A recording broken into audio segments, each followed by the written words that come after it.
History has seen countless boxing legends, but only one could be called a glitch in the system. Picture a 14-year-old boy weighing a mere 44 kilograms, the size of a school kid just starting out. He spent his nights on scraps of cardboard and his days hawking donuts on sun-scorched streets, stepping into the ring for pocket change just to keep his family from starvation. Back then, doctors were certain he was too frail, too small to ever stand a chance against the elites. But destiny refused to listen. He tore his way through 8 different weight classes, transforming from a malnourished teen into a sporting icon who demolished giants. 8 divisions, 1 king. Manny Pac-Man Pacquiao, the most electric whirlwind in the history of the sport. In boxing, moving up even 1 weight class is a massive risk. You lose speed, your punches stop rattling bigger men, and their shots become exponentially heavier. Usually, boxers hit their ceiling after just a couple of jumps. He began his professional journey at 16, weighing only 48 kilograms in the strawweight division. Yet, he took his final major titles in the super welterweight, up to 69.9 kilograms. Just think about it. Over his career, he gained nearly 20 kilograms of lean muscle while maintaining the speed of sound in his hands. He is the only person on the planet to hold world championship belts across 4 different decades. Pacquiao didn't just move up in weight. He entered every new division and took the king's head. This isn't just a statistic. It's a sporting anomaly that likely won't be repeated for another 100 years. Manny's main weapon isn't just speed, it's the density of his fire. Most champions work in short combinations. Pacquiao worked differently. He unleashed a literal hailstorm on his opponents. While you're trying to shield your head from the first punch, 3 have already landed on your body, and a 5th is flying toward your jaw. It was a storm that didn't stop for all 12 rounds. His endurance terrified even the doctors. At the peak of his career, Pacquiao could throw over 1,000 punches per fight without losing power. While his opponents were gasping for air by the middle of the fight, Manny looked like he had just stepped out for a light jog. His heart pumped blood so efficiently that his muscles simply didn't fatigue. He could explode with flurries in the first minute just as easily as in the 36th. But the secret of this storm wasn't in his hands. All that chaos started in his legs.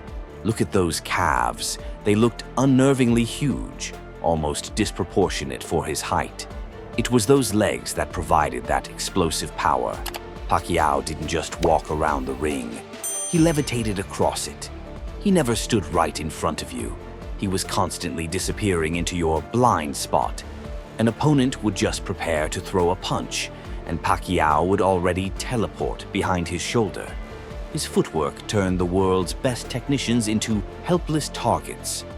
You punch into thin air, and a split second later you receive 5 shots from an angle you didn't even see. It was a game of cat and mouse where Manny was always 2 steps ahead.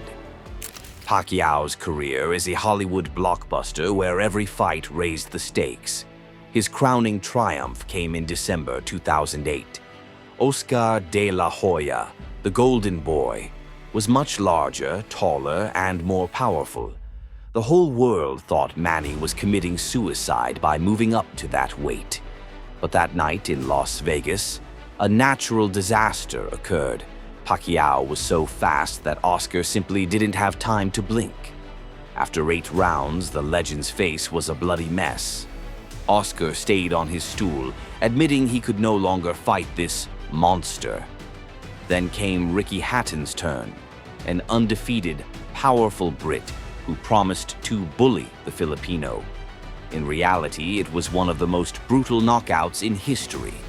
Second round, a left hook connects flush to the chin, and Hatton falls dead still. In that moment, the world realized Pacquiao's power didn't depend on his weight. It was pure kinetic energy. But perhaps the most terrifying destruction was Cotto. Cotto was a hardened warrior who never backed down.